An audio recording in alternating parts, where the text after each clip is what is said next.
seja mais uma vez bem-vindo à nossa Escola Bíblica do Discípulo. Estamos caminhando aí já para o final deste ano de 2021, já se iniciando quase o ano de 2022, e nós queremos agradecer a Deus a sua presença, o seu tempo aqui conosco, aprendendo e estudando a Palavra de Deus. Esses vídeos estarão à disposição sua e à disposição da igreja, sempre que quiser consultar e enriquecer-se, buscando informações para a sua formação cristã, para o seu crescimento na palavra do Senhor, estamos à sua disposição. Hoje nós seguiremos estudando agora as cartas da prisão e Efésios.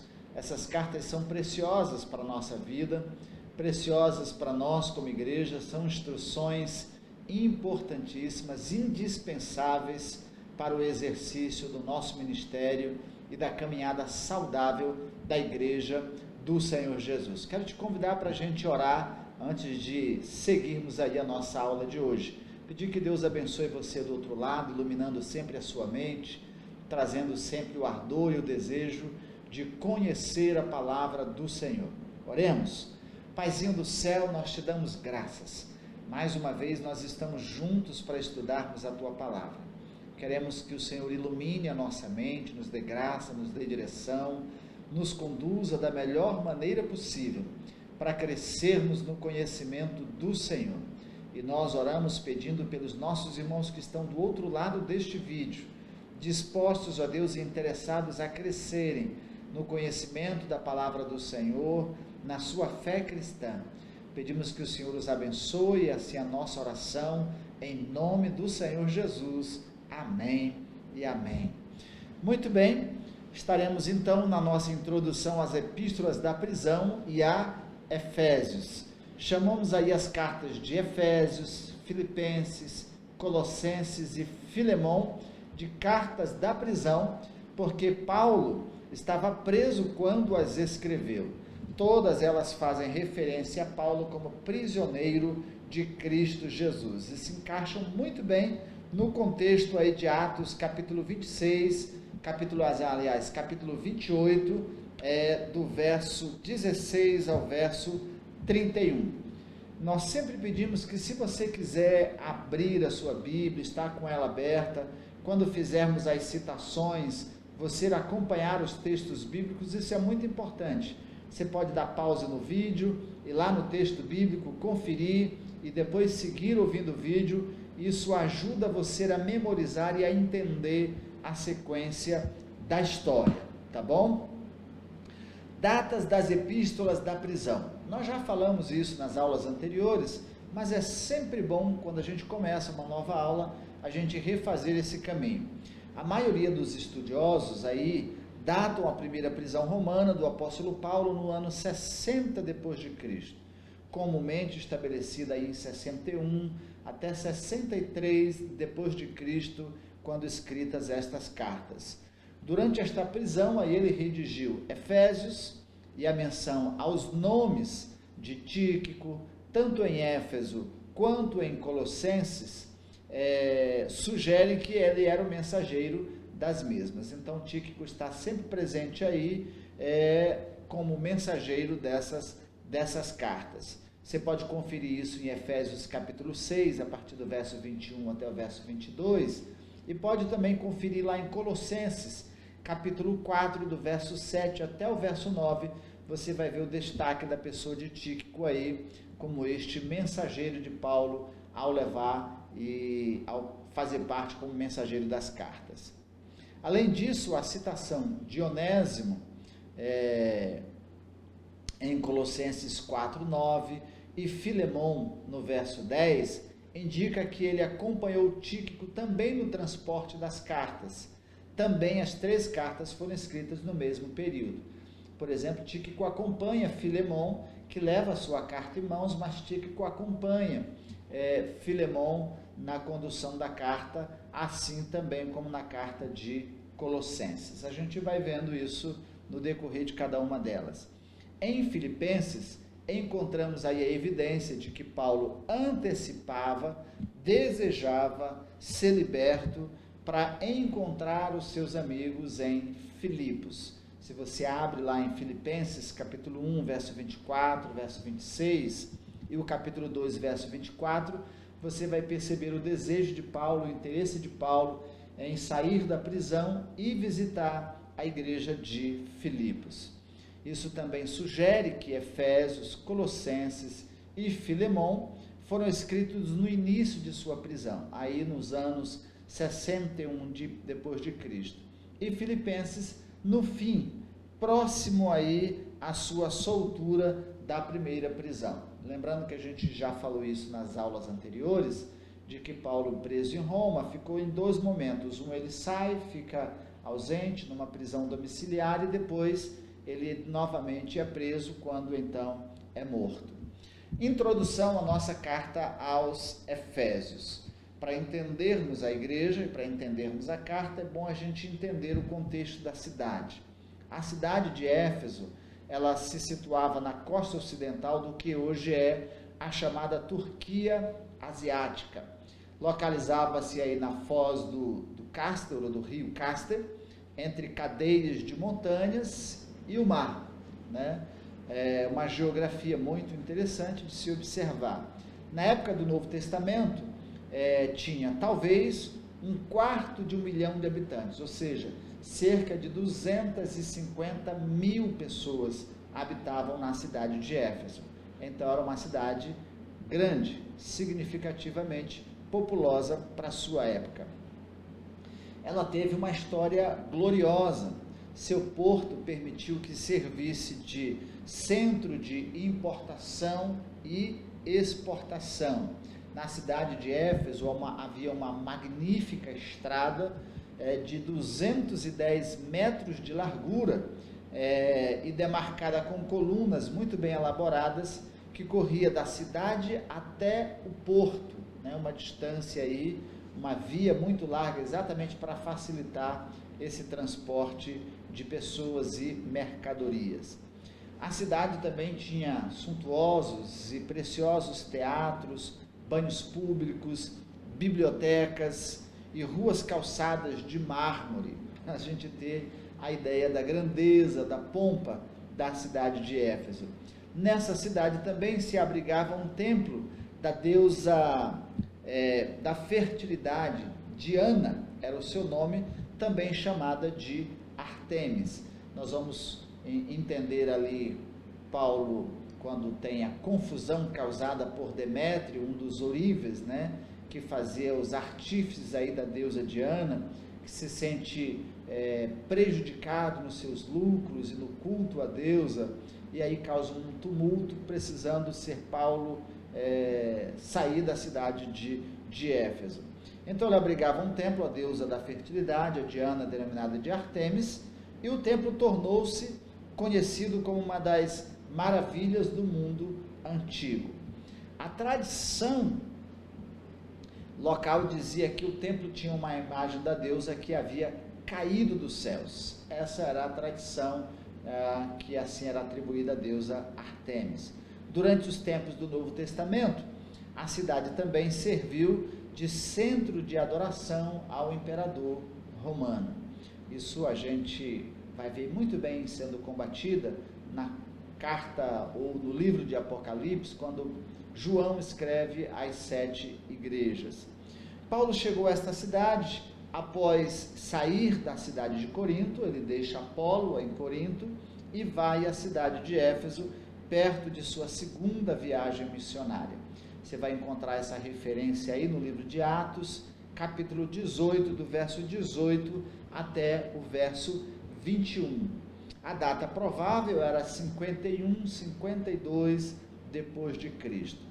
Depois que Paulo sai de Éfeso, ele volta para lá em sua terceira viagem missionária, registrada no capítulo 19, verso 1, e lá ficou por cerca de 3 anos. Foi a igreja que mais Paulo permaneceu.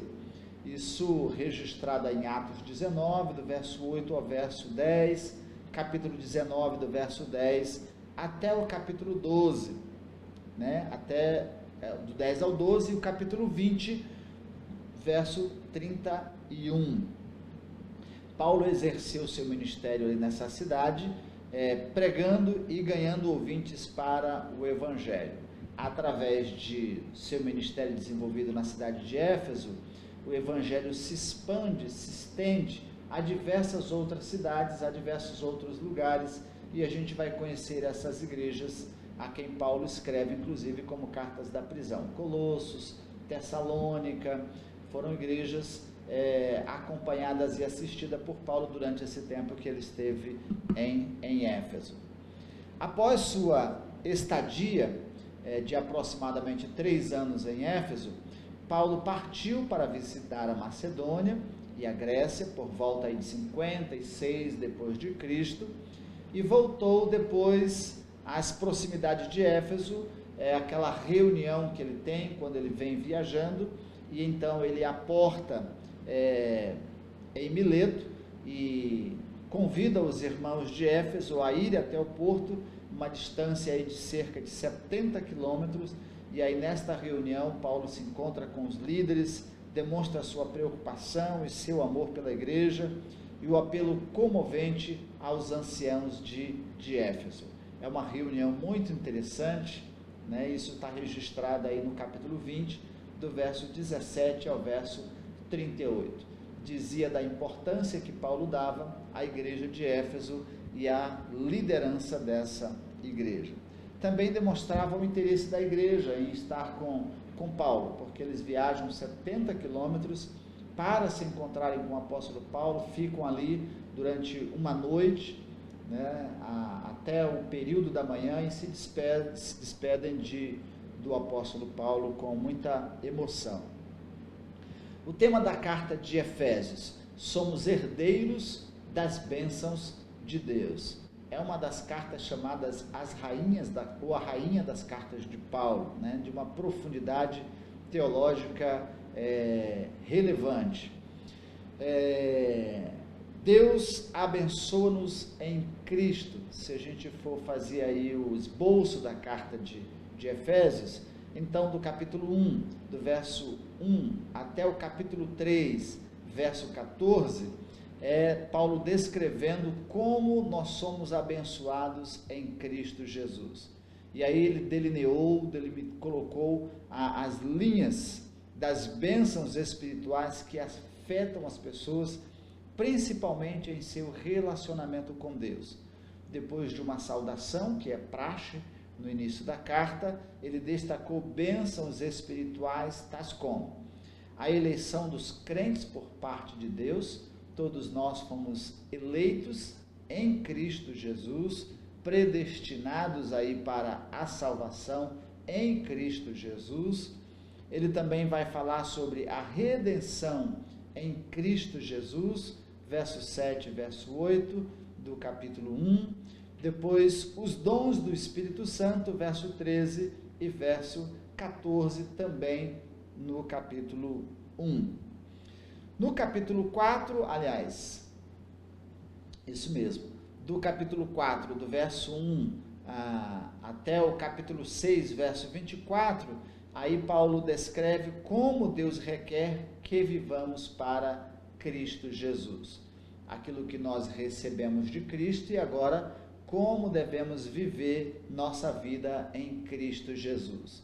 Aí Paulo destaca e conclama por uma resposta prática as bênçãos que eles haviam recebido de Cristo Jesus e como deveria ser sua conduta daí por diante. O que também é um convite para todos nós.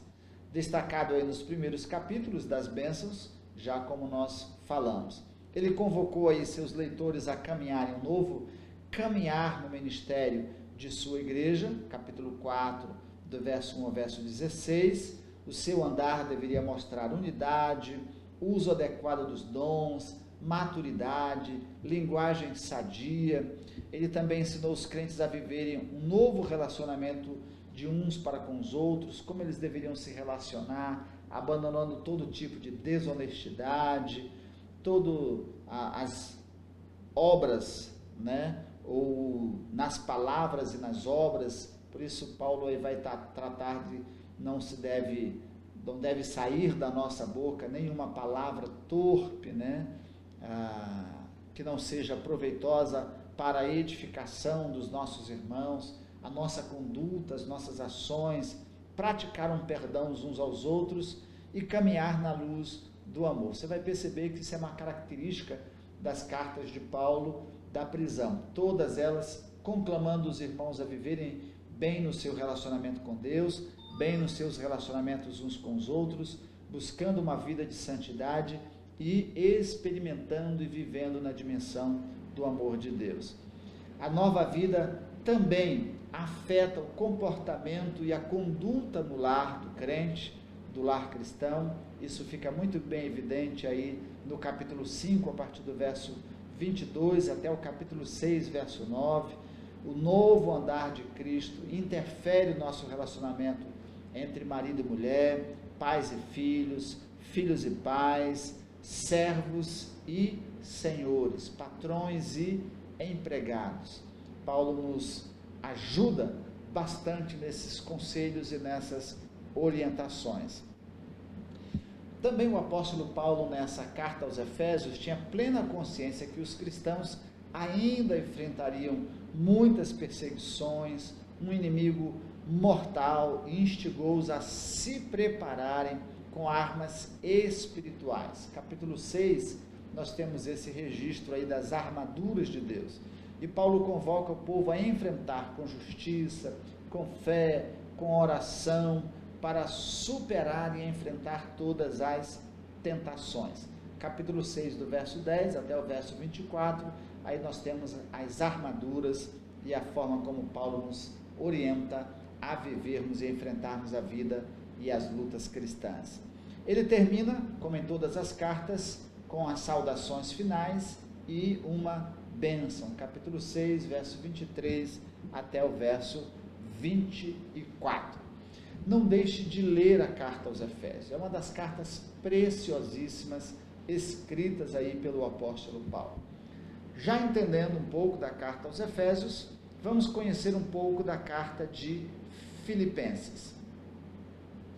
E aí vamos de Filipenses a Tito, né? Essas três cartas aí da prisão. Enfocaremos nessa unidade as três cartas aí da prisão de Paulo, que é Tessalonicenses, e as cartas pastorais de 1ª e 2ª Timóteo e Tito. Não sei se a gente consegue chegar a 1ª Timóteo e Tito, mas pelo menos a Filemon vamos tentar chegar na aula de hoje, tá bom? Filipenses é a carta mais alegre do apóstolo Paulo. Apesar de escrevê-la da prisão, nem parece que Paulo está preso ao lermos aí a carta aos Filipenses. É uma carta escrita por ele com uma gratidão, porque a igreja havia enviado a ele uma oferta, e essa gratidão de Paulo é demonstrada através da carta de Filipenses. Ele também aproveita essa carta não só para agradecer, mas para incentivar e desafiar os irmãos a continuarem crescendo na sua vida cristã e no serviço cristão. Filipos, a cidade de Filipos era uma cidade da província da Macedônia e uma colônia romana, o que permitia a eles terem uma população de muitos direitos e muitos privilégios especiais.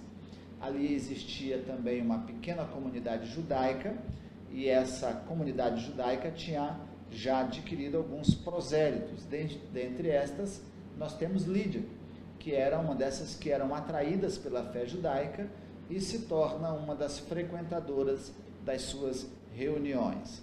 Isso você vai encontrar no livro de Atos, capítulo 16, verso 31 em diante. Lídia era uma gentia, né, nativa de Tiatira, prosélita do judaísmo. O surgimento da igreja é registrado aí em Atos capítulo 16 e descreve um contexto de ocultismo, intolerância religiosa, oposição por partes dos cidadãos daquela cidade. Lídia é a primeira a ser conquistada, depois o carcereiro de Filipos e também aquela jovem possessa, né? Então essa igreja se inicia dessa forma. A oposição a Paulo durante a pregação do Evangelho em Filipos, levou Paulo e Silas à prisão e a uma libertação miraculosa, e aí nós já conhecemos, e ali nessa libertação miraculosa, que se dará a conversão do carcereiro, e naquela mesma noite o batismo dele e de toda a sua casa, de toda a sua família. Isso você vai encontrar no capítulo 20, do verso 1 e verso 2. A carta sugere também que Paulo mantinha sempre contato com a igreja, apesar dele estar escrevendo essa carta em prisão, mas a carta dar essa ideia de que havia sempre um contato de Paulo com esta igreja, até porque não era a única oferta que ele havia recebido, ele já tinha recebido outras ofertas dessa igreja também. Embora Lídia fosse gentia, prosélita e do judaísmo, a igreja em sua maioria era composta de gentios. E como é que a gente chega a essa conclusão? Porque os nomes mencionados em Filipenses capítulo 4, verso 2 e verso 13, não são judeus. Então, a estima de Paulo pela igreja o faz chamá-los de amados e saudosos. A demonstração de amor de Paulo para com essa igreja é tamanha que ele chega a comparar o seu amor ao amor do próprio Cristo. Ele amava tanto aquela igreja que ele confundia o seu próprio amor à igreja com o amor a Cristo.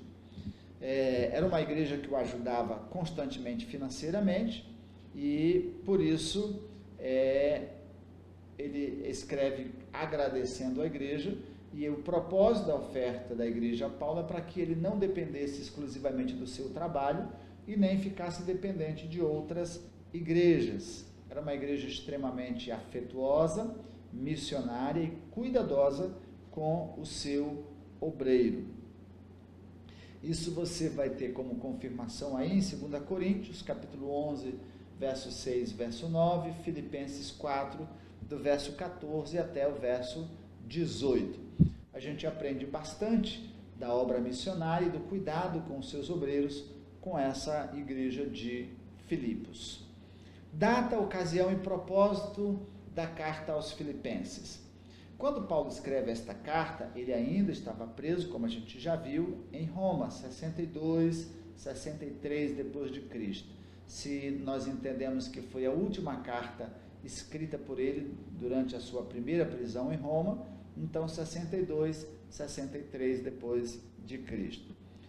Paulo, como já falamos, recebeu ajuda financeira por diversas vezes da igreja, e esta última ele recebeu oferta trazida em mãos por Epafrodito, mas Epafrodito fica enfermo e foi enviado de volta pelo apóstolo Paulo, levando em mãos aí a carta de Filipenses.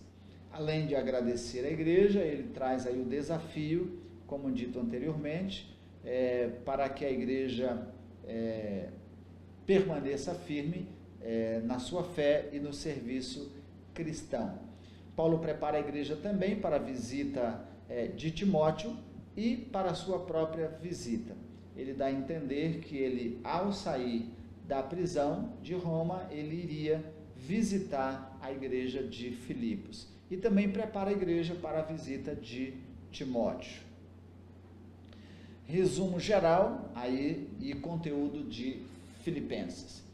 O tema principal de Filipenses é a palavra de Deus para uma igreja saudável.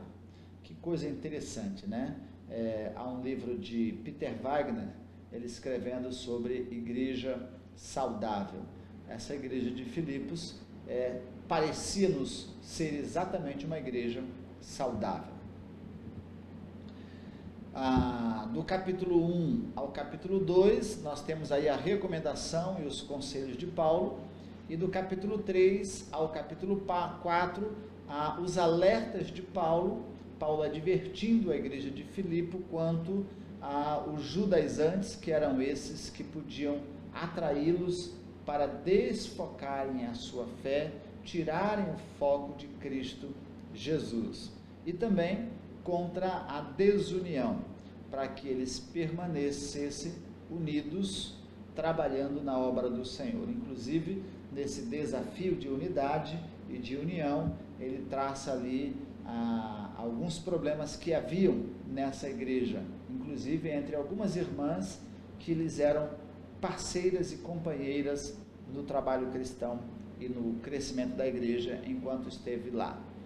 E depois, capítulo 4, do verso 19 ao verso 23, ele termina agradecendo, saudando os amados irmãos da igreja e, como de praxe, deixando uma bênção à igreja de Filipos. Certo? Então, já estudamos hoje um pouco para compreendermos o contexto da igreja de Éfeso e da igreja de Filipos. Vamos para a carta de Paulo aos Colossenses e Filemão. Então, vamos lá, chegue conosco. Nesta carta, o apóstolo Paulo aí enfatizou grandemente o entendimento adequado da personalidade de Cristo para enfrentar as ameaças e heresias.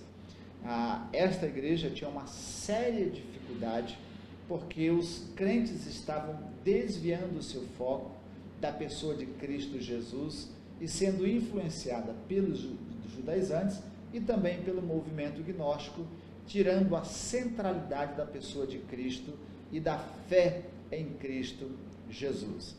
Ela mostra aí que Cristo é a solução para todo problema prático e teológico que atinge as igrejas e os indivíduos. Se você lê essa carta, ela nos ajuda bastante a compreendermos a obra de Cristo e a centralidade da pessoa de Cristo como autor e consumador da nossa fé. A cidade de Colosso é uma das menos importantes aí do Império Romano e nós não temos, por exemplo, nenhum registro da visita de Paulo a esta cidade. Provavelmente sua evangelização ela se deu no tempo em que ele esteve exercendo o ministério na cidade de Éfeso, né? Isso a gente encontra em capítulo 19 de Atos, do verso 10 em diante. Epáfras pode ter sido ou estabelecido a igreja. A forma como Paulo escreve sobre Epáfras, a ênfase que ele dá, a devoção de Epáfras na sua preocupação com a igreja, nos deixa claro o entendimento de que Epáfras provavelmente foi esse que estabeleceu a igreja na cidade de Colossos. Você pode ver isso em Colossenses capítulo 1, verso 17 e o capítulo 4, verso 12. Filemão e seu escravo eram membros dessa igreja. Se você abre lá na carta de Paulo a Filemão, uma carta também da prisão, capítulo 2, verso 10, verso 11 e Colossenses 4, 9, você vai encontrar esses personagens sendo registrados aí. Epáfras pode ter levado informações da igreja durante a prisão em Roma, Atos 28, verso 30. Isso fez com que Paulo advertisse e os convidasse a voltar ao pleno compromisso com Cristo Jesus. Então aí a gente percebe como Paulo era o mentor de Epáfras, né? Como Paulo era o discipulador, orientador pastoral de Epáfras. Ele traz as informações da igreja, Paulo escreve e provavelmente numa boa conversa com Epáfras, também reforça a sua conversa para que a igreja pudesse ouvir as palavras de Paulo e aí ele leva essa carta à igreja. Data, ocasião e propósito. Ela provavelmente foi escrita antes de Efésios, durante sua primeira prisão em Roma, e a menção de Epáfras aí no capítulo 1, verso 7, sugere que Paulo mantinha contato com ele, como dito, de quem obteve informações. Como dito anteriormente, Paulo era o mentor aí e pastor de Epáfras. 2 propósitos são visíveis aí nessa carta. A primeira, combater uma heresia que desvalorizava a pessoa de Cristo Jesus. Capítulo 1, do verso 15 ao verso 19, isso fica muito claro. Era uma heresia que também enfatizava a filosofia humana especulativa, capítulo 2, verso 8, a gente vê, incluindo alguns elementos do judaísmo, verso 11, verso 16 e capítulo 3, verso 11. Isso exigiu de Paulo uma defesa à pessoa e à natureza de Cristo e também de sua obra na cruz. Por isso, ela é uma carta teologicamente profunda, quando fala da identidade de Cristo e da obra de Cristo Jesus. Segundo, o destaque do poder de Cristo na vida cotidiana. Então, além de combater a heresia, Paulo também dá forte ênfase aí o poder de Cristo na vida do crente diariamente, né? De como Cristo nos conduz a uma vida de santidade, de compromisso e, mais uma vez, reforçando de capacidade, recursos e habilidades espirituais para o nosso relacionamento com outros irmãos e vivermos e experimentarmos a intensidade do amor de Deus. Ele, dessa forma, incentivou a experimentar a transformação de seus relacionamentos, especialmente na vida do lar. Né? Capítulo 3, do verso 12, do verso 18 ao verso 25. Panorama e conteúdo geral aí da carta de Colossenses. O tema central dessa carta é Cristo tem a primazia, ou Cristo tem o primeiro lugar. Cristo é o primeiro lugar em sua pessoa. Então, capítulo 1, do verso 1 até o capítulo 2, verso 23, Cristo deve ser o primeiro também em nossa conduta, em nossa vida cristã. Capítulo 2, do verso 1 até o capítulo 4, verso 18. Na conclusão de Paulo, escrevendo essa carta, são incluídas aí referências pessoais. Ele recomendou Tíquico, né, capítulo aí no verso 7, verso 9, saudou alguns amigos e enfatiza o valor desses amigos, especialmente Epáfras, Marcos e Lucas, e deu instruções para compartilharem a carta com outros e encerra com uma bênção. Inclusive, ele pede que, ao lerem essa carta, eles também compartilhem com Laodiceia, compartilhem com outras igrejas e leiam também a escrita que Paulo escreveu a Laodiceia. Essa carta nós não temos, né? Uma carta escrita à igreja de Laodiceia.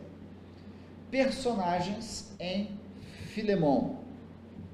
Filemon aí era um morador de Colossos, membro dessa igreja, e havia se tornado cristão por meio do ministério de Paulo, verso 9.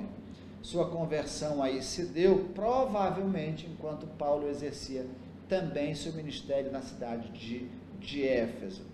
A igreja de praxe se reuniam nas casas e a igreja aqui de Colossos se reunia na casa de Onésimo.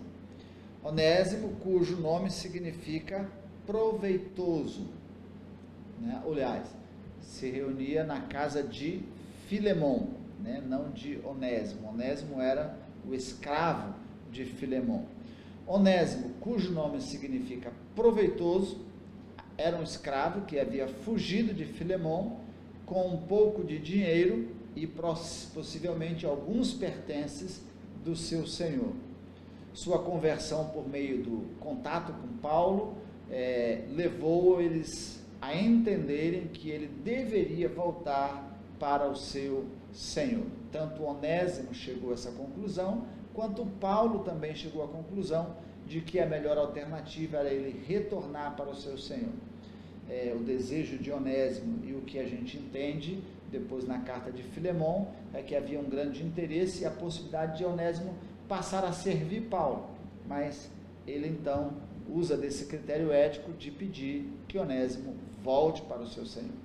Naquela época, qualquer escravo na situação de Onésimo, para voltar para o seu senhor, poderia ser severamente castigado e, dependendo da situação, do contexto, poderia ser levado até a morte.